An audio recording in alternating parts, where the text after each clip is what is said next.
All right, I'm here with a legend. The punky QB, known as McMahon, led the Chicago Bears to Super Bowl 20 and had a great career. Of course, this is a great time for Frank Walks. He lives these days out in Arizona. So let's take a little walk around Arizona and see what you're up to today. Sounds good. Frank Walks. It's time for Frank Walks. Beautiful. So, I'm looking at your career. Now, one thing that people don't realize is, and I always knew it, you were born in Jersey City, New Jersey. Yep. I Spent my first 2 to 3 years in New Jersey, and then moved out to San Jose, California. Because, I spent my first 6 months in Great Falls, Montana, and I've been in New Jersey ever since. So I know New Jersey quite well. I'm going to be back there in a couple of weeks, actually. David Wells has got a Nice. charity golf event. I like David Wells. I believe it's for Tunnel to Towers. Oh, that'll be good. Yeah, that's good. David Wells, of course, from San Diego. He played Chargers among other teams. You know, the Immaculate Grid? I think I've used you more than any other football player on the Immaculate Grid. You got to explain to him what the Immaculate Grid Yeah, what it is you got 9 categories. And you have to pick out the 2 teams they played for, or like a certain stat, like Green Bay Packers, Super Bowl winning quarterback, or Super Bowl ring. You could put Jim McMahon, and a lot of people don't know that Jim McMahon actually was Brett Favre's backup in your final game. Yep. I got lucky enough to get another ring before I quit. Gave it up, and it was nice to get a ring from the 2 oldest franchises in the league. Who hate each other. Yeah. Now, of course, you're known as a Chicago Bear. 1985, the Super Bowl Shuffle. What was the story about making that video? Well, that came about, Willie Galt was approached by a friend of his in the music business, and they wanted to do something to help feed the homeless on Thanksgiving and Christmas. So that was our premise. That was the reason we all did it. We thought it was a good thing for Chicago. We didn't realize that we were doing it 4 weeks. We still had 4 games to play in the season, so it was kind of audacious of us to do it, but the way it worked out, we looked a little prophetic at that point. Did it come out like right after the game in Miami? Or right Well, around? they filmed that the day after we lost. Yes. So we got back to Chicago probably 3 or 4 in the morning. Guys had to be at the studio at 9 o'clock. I think they were there for about 8 hours. Walter and I didn't go because we told them that wasn't in the contract, which it wasn't. Yeah, you always we were told we were going to make a record, and then all of a sudden now we got to make a video. So we didn't go, and there were some problems. So we ended up having to do our parts in the racquetball court of Hollis Hall one day after practice, probably about a week or so after they actually filmed that. And it became iconic because it got like the top 40, if I'm not mistaken, and yeah, we were up for a Grammy. And we had a gold record and a platinum video, so people seem to enjoy it, and they still bring it up to me every time I go somewhere. And it launched like every other team wanted to do a music video. Yeah, in fact, I just saw the Rams when they did. Oh God, that was so bad. I was with Eric Dickerson last weekend at an event, and somebody pulled that up. I had never seen it. We know how to ram it, let's ram it. I mean, Super Bowl Shuffle is actually cool, and then you win the Super Bowl the way you did. It's just like a beautiful like cherry on top of that whole season. The Ram It one is just so funny. Yeah, we were at a kind of a loud bar, so I couldn't hear what was going on, but I just saw the guys dancing around. And like I said, it's the first time I'd ever seen it. Oh, yeah, the and Eric says, oh, yeah, we did that like a year after you guys did it. And it was like, it became like every team started doing them. Even the Calgary Flames did one, the Atlanta Hawks, the Mets. The Mets actually did one song that the team didn't like, and then they did the official music video that year. And I mean, kind of audacious to them too, and they won the World Series. Now, before you played for the Bears, you went to BYU. Yeah. I've heard that you outrageous stories at BYU. I mean, we got this college that's like, it's almost like the town on Footloose. That's basically how I felt too. I just wanted to dance. No, it was definitely not what most college people's lives were like. It was a very different atmosphere. The athletics was great. Had great teams while I was there. Great teammates. I actually just got off a BYU cruise. I was on there 2 weeks ago. Now, We went down through Mexico, and it was great to see those guys that I haven't seen in almost 40, 50 years. now the big highlight of that time was the Miracle Bowl. Right. Hail Mary pass to end the Holiday Bowl. I mean, what were we down? 20 points? 20 points with 4 minutes to go. I mean, some people have called that among the top 10 college bowl games ever played. Oh, the last 4 minutes was good. I mean, And you're just the game speaking- itself kind of sucked. It was bad the whole game, but the last 4 minutes was pretty exciting. And of course, you just mentioned Eric Dickerson. He was on the other side of the field that day. Yeah, and he mentioned again we stole that game, or the refs gave it to us or something. But, yeah, we still, every time we see each other, we talk about it. And it was actually BYU's first bowl win, so it was kind of it was bittersweet for the SMU guys, but for us it was great. Well, you helped launch a quarterback caravan at BYU because you had Young come after you, Ty Detmer. I mean, Yeah, we had quite a few. We had, well, it all started back with Gary Scheide, then Gifford Nielsen, Mark Wilson, myself, then Steve. Then was it Robbie Bosco came after that, won a national championship. So, yeah, they've had a good line of quarterbacks, and it's a great offense for quarterbacks. I mean, if you want to learn offense in football, that's the place to be. well, Lavelle Edwards was a great coach. Lavelle was a great organizer, I think. You know, he didn't coach much, but he hired great coaches and he let them coach. But I think that was that's his the secret secret to his success. That's the secret to football coaching. The head coach is more of a CEO than a hands-on guy. Well, if you're like that, then you're probably going to be successful. But those guys that like to be hands-on on everything is a little bit much for me. I mean, Mike Ditka. There's one. I mean, what was it like playing for him? Because this guy was more, I don't know if he was more of a coach or just a wild man. Just, I think the best thing Mike did when he first got there, it was his first year, my first year as well.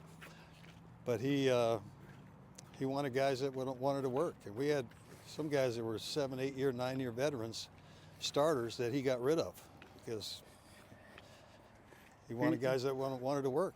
And so, and we did. I mean, we worked our ass off. I mean, people talk about, why didn't we win more? I think we just got tired. Towards the end of the season, after 7 years of beating the crap out of each other, 3 days a week, and then you play a game on Sunday. So we basically played 4 games a week. Everything we had was live. Everything was in pads, and then we ran us to death after that. So well, I think we just got tired. My last couple of years in Chicago, towards the end of the season, that's why we didn't do well in the playoffs. well, Charles Martin didn't help. Oh, that didn't help, but I we mean- had our chances. We went to 3 NFC championship games in 5 years, and the big one we lost at home. That was The 88 one, that one I still don't know how that got that away. one was a tough one. That's the only loss I have ever had to played against Joe Montana quite a few times, and that's the only loss I have to him. But that was a big one going to the Super Bowl. And then, of course, 87, which was Peyton's last year. I always thought they'd make another run that year. Yeah, we had a chance again. We had home field advantage in the playoffs, and we ended up losing to Washington in the first round again. I think Joe Gibbs was the first guy to figure out how to beat that 46 defense. You block 8 guys and run 2-man routes, and eventually going to beat us. I mean, that they did. To me, that Bears team is one of the most iconic football teams of all time. Just the way you just rolled through the playoffs. Well, we rolled through the regular season pretty much too. After the 3rd or 4th game, we struggled early, but once we got our stride. You had that big Thursday night comeback off the bench. Yeah, that was a pivotal moment in the season because we were both 2-0 at the time, and they're in our division. And so, who knows if they win that game, what happens? But that kind of turned us around, and then our defense got their stride, and it was tough to score on those guys after that. I mean, the one thing I always wish and I always wonder, and it's not a what if for you, but it's what if I've always had in my heart. I'm a Miami Dolphin fan. I would have loved to have seen the Dolphins have that crack. I would have too. I would have too, because I didn't get to play in that Monday night game, and that would have been, I think, a little bit different outcome. I don't know. I mean, it's just the way it happened that night. I mean, everything kind of went their way. The balls bouncing off guys' helmets, going for touchdowns. And, they had their whole 72 team on the sideline. I mean, it was. That was actually the one of those nights. Nothing was going to work for us. That was actually the game where the tradition of the champagne popping started. When the last team loses. I didn't know that. Yeah. Yep, that's why they started it. Because they're all there that day, and they celebrated the Dolphins. And it's become a major thing. It's the only thing the Dolphin fans have these days. Let me tell you.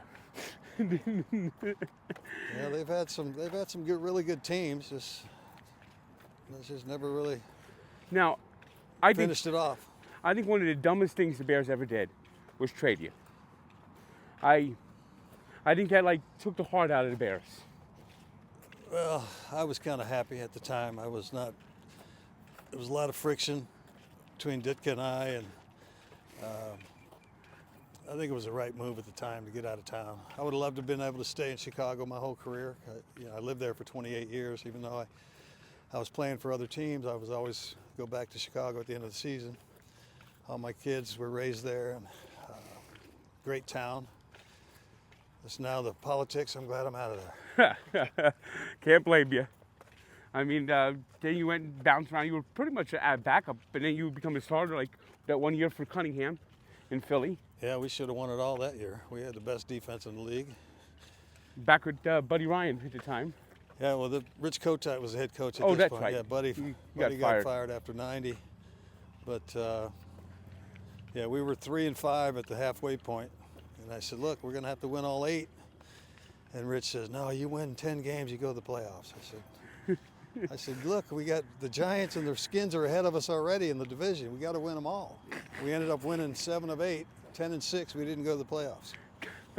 Yeah, that's Richie Kotite. But nobody wanted to play us that year for sure. We had Reggie White and Jerome Brown and Clyde Simmons, Seth Joyner. I mean, Eric Allen. We had a hell of a defense. The defense Buddy Ryan built, even though he was gone by then, was one of the best defenses ever. The Eagles just couldn't get over the hump. And then you Minnesota, Arizona, where you now reside, and of course, you finish your career off backing up Favre in Green Bay. Yeah, it was a pretty easy year and a half for me. Didn't sweat much. Got to play in a couple of games, and actually, Holmgren wanted me to go in the Super Bowl, and I said, look, I played in this game when it meant something. I'm not going to go, mop up for Brett. I think it's the right decision. I said either put Doug Peterson was our third guy. I said put Doug in. He's hadn't been in a Super Bowl. I said I'm not going in and mopping up. I think it's the right decision. I think you let the guy who's been there take the last bow. Either let him finish or let Doug finish. I mean, I'm not going to go. But what are you doing now? What are you doing these days? Well, I've been out here for 15 years in Arizona, loving it, love the weather. But today's kind of a little odd to see clouds this time of year here, but I love dry heat. I don't care if it's 120, you don't sweat out here, I love it. I've been in the cannabis business for the last 4 or 5 years with some ex-ball players, Kyle Turley, Ricky Williams. Oh, Ricky Williams, that's a good one. Actually, we're supposed to be meeting with Trump soon, talk about the cannabis business and get it different regulations. It's still Schedule 1 on the drug list, which is ridiculous. Especially when they have fentanyl Schedule 2.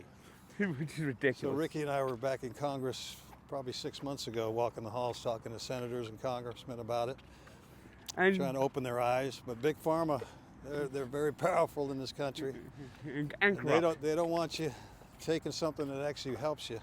No, they don't. That's what they always say. They want customers, not cures. Correct. That's always been the way. And the cannabis industry, to me, it's silly that I've seen people who use cannabis and products like this and stuff, and they're better off than the alcohol. And the alcohol has just always been free-flowing.